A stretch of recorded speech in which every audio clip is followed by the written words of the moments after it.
कुछ ही मिनट में माननीय प्रधानमंत्री जी सारे राष्ट्रीय स्वयंसेवक संघ के सरसंघ चालक डॉक्टर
मोहन करेंगे। वहां शिवलिंग पर दर्शन पूजन तर्पण करेंगे, जटायु दर्शन पुष्पार्चन करेंगे, कार्मिकों से मिलेंगे और प्रस्थान करेंगे। डाक विभाग के अधिकारी उनको पीछे की ओर आ जाना चाहिए, मंच के पीछे।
पूजन विधि पूर्ण हो गई है।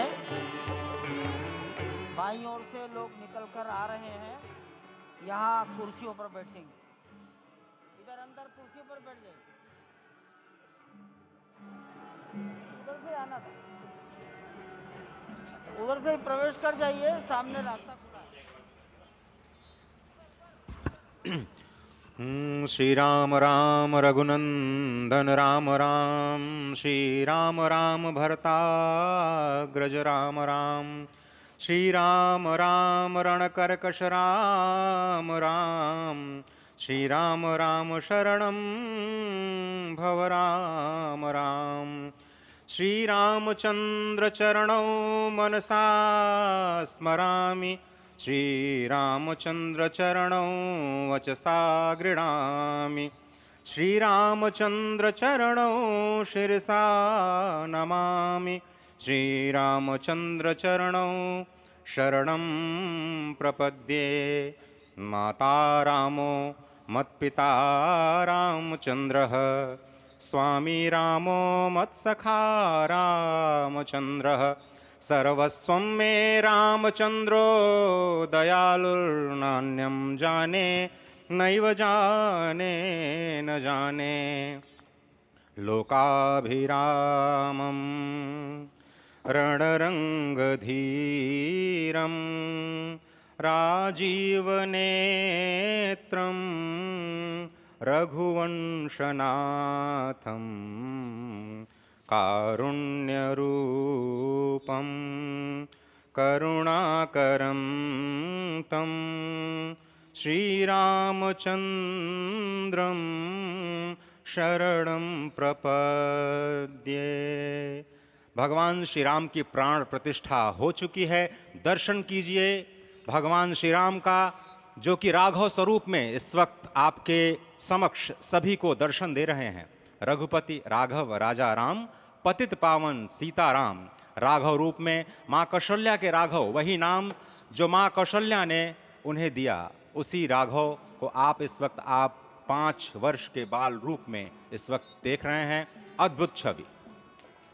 निश्चित तौर से, और इन्हीं को वर्णित किया गया है कि नवकंज लोचन कंज मुख कर कंज पद कंजारुणम, कंदर्प अगणित अमित छवि नवनील नीरद सुंदरम, पटपीट मानहु तड़ित रुचि सुचि नवमी जनक सुतावरम। भक्तवत्सल के सामने भाव विह्वल प्रधानमंत्री नरेंद्र मोदी पुष्पांजलि अर्पित कर रहे हैं, श्रद्धांजलि अर्पित कर रहे हैं, जलांजलि अर्पित कर रहे हैं समूचे राष्ट्र की ओर से। और निश्चित तौर से इसी क्षण का इंतजार शताब्दियों से समूचे राष्ट्र को था, समूचे विश्व मानवता को था। जय राम रमा रमणम शमनम, भवताप भयाकुल पाहि जनम, अवधेश सुरेश रमेश विभो, शरणागत मागत पाहि प्रभो। निश्चित तौर से समूचे राष्ट्र की समेकित शक्ति का, समूचे सनातन संस्कृति का आज अभ्युदय का दिन है। और कहा गया है कि तन की शक्ति, हृदय की श्रद्धा, आत्म तेज की धारा आज जगा है जग जननी का सोया भाग्य सितारा। कोटि पुष्प चढ़ रहे देव को शुभ चरणों पर, कोटि चरण बढ़ रहे ध्येय की ओर निरंतर। और निश्चित तौर से ये ध्येय है समूचे विश्व कल्याण का, ये ध्येय है जगत गुरु भारत का, ये ध्येय है एक भारत श्रेष्ठ भारत का, समर्थ भारत का, सशक्त भारत का, आत्मनिर्भर भारत का, आत्माभिमानी भारत का, स्वस्थ भारत का, स्वच्छ भारत का, सुंदर भारत का, विकसित भारत का, और अंततः जगत गुरु भारत का। और जगत गुरु संस्कृति के प्रणेता, विश्व में मर्यादा को प्रतिष्ठित करने वाले मर्यादा पुरुषोत्तम श्री राम विश्व के लिए अभूतपूर्व निधि हैं, क्योंकि हमारी ही संस्कृति समता की बात करती है। और हमारी ही संस्कृति में राज्य राम राज्य की जो संकल्पना है वो आज भी समूचे विश्व के लिए अनुकरणीय है, वंदनीय है। इस वक्त आप देख रहे हैं कि परब्रह्म परमात्मा आपको दर्शन दे रहे हैं बाल रूप में, और यहाँ पर परब्रह्म कई रूपों में दर्शन दे रहे हैं। माँ सरयू के रूप में वो जलाकार ब्रह्म के रूप में अपने भक्तों को दर्शन देते हैं। अयोध्या धाम के रूप में, जो कि स्वयं परब्रह्म का ही स्वरूप है, वो इस धरा धाम के रूप में भक्तों को दर्शन देते हैं। इसके बाद आप नित्यावतार जो संत स्वरूप माने जाते हैं, उन स्वरूप में भी भगवान लगातार अपने दर्शनों के लिए भक्तों को कृतार्थ करते रहते हैं। और अब आप देखिए कि प्राण प्रतिष्ठित भगवान श्री राम इस वक्त 51 इंच की ये जो कृष्ण वर्ण की मूर्ति आपके समक्ष इस वक्त जो प्रतिष्ठित हो चुकी है, भगवान श्री राम लोकाभिरामम इस वक्त मनमोह लेते हैं। और जिस तरह से लगातार पूरे प्रांगण में अयोध्या धाम में, जो कि वैकुंठ का हृदय कहा जाता है, इस वक्त सिर्फ एक ही गूंज है, रघुपति राघव राजा राम पतित पावन सीताराम। सुंदर विग्रह मेघ श्याम गंगा तुलसी शालिग्राम। इस वक्त गर्भगृह में माँ गंगा विराजमान है, तुलसी विराजमान है, शालिग्राम भगवान स्वयं जो दामोदर कुंड से आए हैं वो विराजमान है। और ये सुंदर मेघश्याम वही भगवान श्री राम जब रघुवंश के पति होते हैं तो वो रघुपति होते हैं, जब भगवान श्री राम का राज्याभिषेक होता है तो वो राजा राम होते हैं, जब वो अहिल्या माँ का उद्धार करते हैं तो वो होते हैं पतित पावन, और जब मिथिला जनकपुर धाम में जाकर मैया सीता के साथ विवाह संस्कार करते हैं तो हो जाते हैं सीताराम। लेकिन भगवान आज न रघुपति हैं, न राजा राम हैं, न पतित पावन हैं, न सीताराम हैं, वो सिर्फ और सिर्फ कौशल्या के राघव हैं। आज पौष के शुक्ल द्वादशी के पावन दिवस पर जब भगवान श्री राम पधारे हैं, प्राण प्रतिष्ठित हुए हैं, तो माँ कौशल्या अत्यंत प्रसन्न होंगी। भगवान सूर्य जिनके वंश में भगवान श्री राम ने जन्म लिया, इस वक्त जो प्रत्यक्ष दर्शन दे रहे हैं, भगवान श्री सूर्य भास्कर की किरणें नवमी के दिन भगवान के मस्तक को चूमेंगी, ऐसी प्रतिष्ठा की गई है इस मंदिर की। आप समझिए कि इस वक्त भगवान शिव नृत्य कर रहे होंगे। मैं इस वक्त जो मन में मेरे भाव आ रहा है कि